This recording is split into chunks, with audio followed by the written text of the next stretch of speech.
Eu quero começar esta nossa intervenção das perguntas à Câmara no âmbito das freguesias e não estão cá os deputados não inscritos, não estão aqui na sala, mas de facto fizeram um voto de pesar sobre um bárbaro assassinato que ocorreu esta semana e que nós acompanhámos e naturalmente votámos a favor.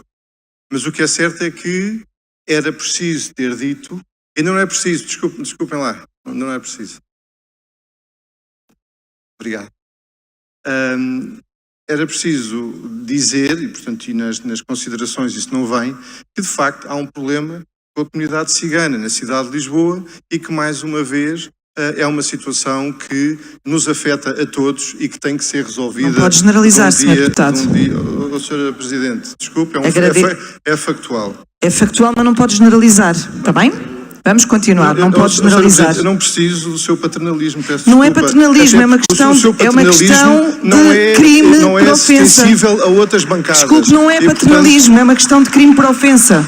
Não se pode generalizar. Há casos pontuais dentro de determinado grupo, não quer dizer que todo o grupo seja igual. Onde é que está o crime de ofensa, Sra. Presidente? Está a injuriar toda uma comunidade, está a ofender toda uma comunidade. Estamos a falar de uma pessoa concreta que num momento concreto cometeu um crime e tem que ser punido por isso. Muito bem, tem que ser punido todos os criminosos, independentemente do grupo a que pertencem.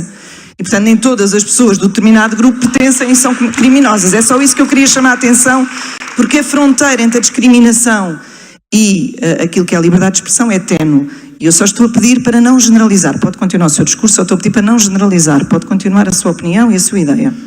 Sra. Presidente, eu vou estar muitíssimo atento e vou chamá-la, e não queria fazê-lo, à atenção, inúmeras vezes daqui para a frente, sobre imensas ofensas que são ditas nesta casa e que não são sancionadas por si. Quanto passando à frente, e portanto não estão cá os deputados não inscritos, para todos os efeitos, acho importante que tivessem feito este voto. Já aqui a senhora vereadora Sofia Ataíde, se calhar achou que eu lhe vinha fazer perguntas e também saiu da sala.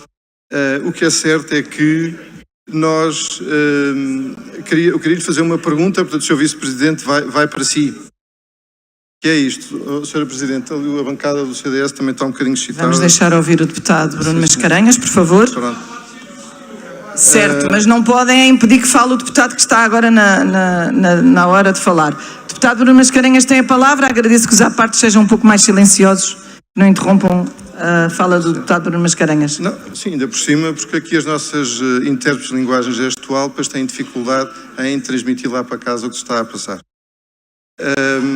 Portanto, era exatamente fazer uma pergunta muito simples, Sr. Vice-Presidente, já que mais uma vez a Sra. Vereadora dos Assuntos Sociais não está cá, dizer o seguinte: o Sr. Presidente da Câmara, aqui desde o início do mandato, que se refere a Lisboa, uma cidade multicultural, uma cidade aberta, venham todos, e o que é certo é que nós tivemos a resposta que foi, de facto, a cidade está absolutamente sobrelotada e está carregada, infelizmente, de pessoas em situação de sem-abrigo.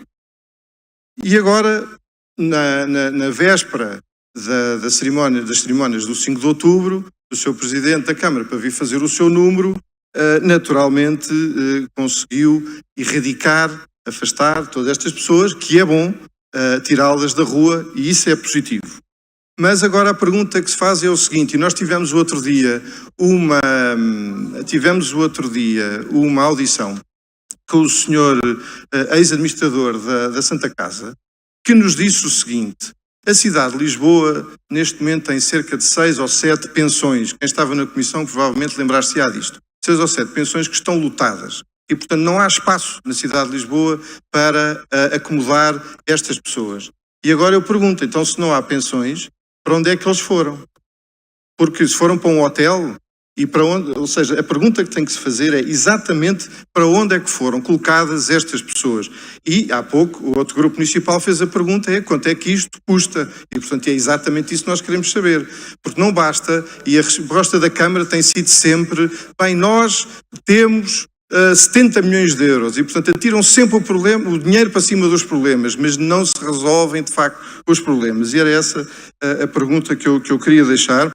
inclusivamente até porque eu estive no sábado de manhã, no dia das cerimónias, estive na ajuda, houve uma manifestação dos moradores e já se percebeu que afinal a Câmara recuou e já não vai colocar as pessoas em situação de sem-abrigo no Hospital Militar de Belém e, portanto, agora pergunta-se onde é que os vai colocar. Ou será que vamos passar a ter em Lisboa um verdadeiro campo de refugiados no Beato, que é aquilo que se está aqui a perfilar? Relativamente às pessoas em situação de sem-abrigo. E, portanto, agora quero passar para as perguntas propriamente ditas. Quanto à freguesia de Alvalade, foi promessa do Executivo da Junta de Freguesia a colocação de câmaras de videovigilância nas zonas comerciais e junto às universidades, a que o Executivo acedeu. Após todos estes assaltos, inclusivamente com assassinatos que ocorreram, o que é que vai acontecer quanto a isto? Depois, tenho aqui também uma pergunta para os Olivais. Foi feita uma mudança do fornecedor quanto aos espaços verdes, inclusive com uma melhoria contratual.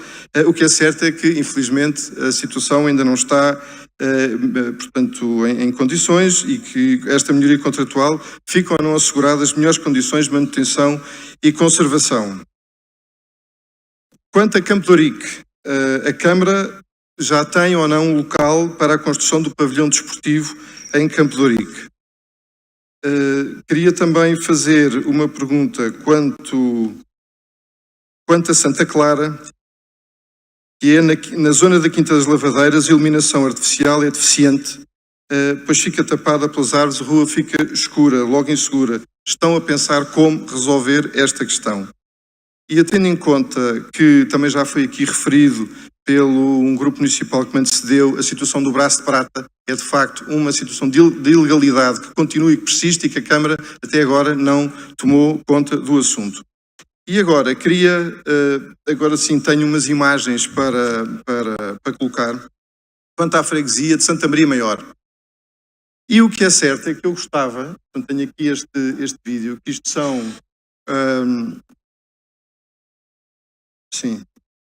Portanto, já está a correr, portanto, isto são os tais ratos e as baratas, que nós sabemos, a Câmara está a fazer o plano de drenagem de Lisboa, isto é absolutamente generalizado, os animais vieram todos à superfície e não há, de facto, apesar dos números que o Sr. Vice-Presidente, o Sr. Presidente de Exercício aqui mencionou, mas o que é certo é que nós temos os ratos a passear no meio da cidade, as baratas e, sobretudo, muito lixo. E a pergunta que se vos faz, Srs. Deputados, é a seguinte, e que estão aqui muitos presentes de junta, é se isto de facto são os turistas que acumulam este lixo todo, ou são de facto os migrantes que se amontoam na nossa cidade e que provocam todo este lixo.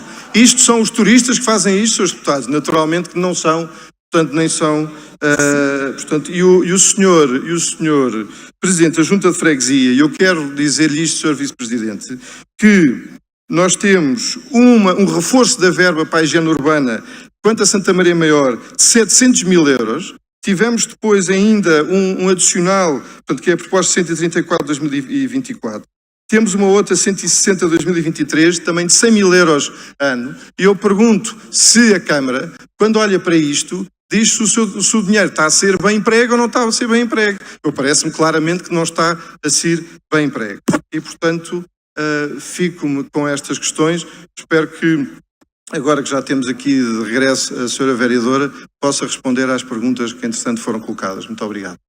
Eu gostava de, precisamente, tendo em conta a interpelação que foi feita aqui, dar a resposta e explicar exatamente ao Partido Socialista que, pelos vistos, não sabe, nem nunca soube tratar do lixo, que estas fotografias foram tiradas por portugueses que são residentes na freguesia de Santa Maria Maior e que veem precisamente os tais migrantes a acumularem o lixo ali. Inclusivamente, eu até lhe posso dizer que tenho fotografias que posso fazer chegar aqui à mesa de caixas registadoras de lojas que foram assaltadas e que, entretanto, depois atiraram as mesmas para o lixo. Portanto, são 4, pelo menos. Portanto, respondendo ao PS, foram de portugueses que realmente estão absolutamente indignados, têm a sua vida, portanto, eu diria quase assaltada por esta situação e que nos enviaram estas fotografias. Tenho pena que o PS não conheça a realidade da cidade de Lisboa. Muito obrigado.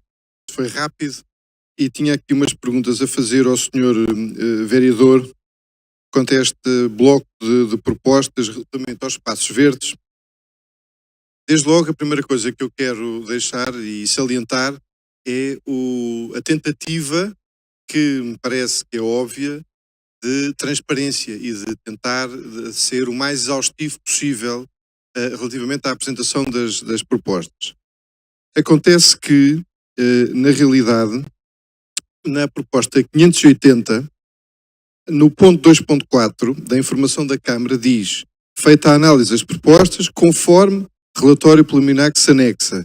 Portanto, falta esse relatório preliminar e, como tal, acabamos depois de pedir aos serviços que nos façam chegar. Quanto às propostas 581, 582, 583 e 584, nós verificamos que está, eu estive a ler as propostas todas, há de facto um descritivo muito grande dos trabalhos a realizar, mas depois não é mencionado o valor unitário. Ou seja, o valor unitário, vamos imaginar, eu agora recordo-me de, por exemplo, numa delas, bancos de jardim, 20 bancos de jardim, até de uma mesma empresa, mas depois não se diz qual é que é o valor unitário. Evidentemente que a Câmara é que sabe a forma, o que é que escolhe e portanto, a melhor proposta, e nós sabemos que é pelo preço, mas de qualquer das formas, nós gostávamos que isso pudesse, se possível, aparecer. Mas há aqui uma nota e há aqui uma pergunta, Sr. Vereador, que eu quero fazer e deixo também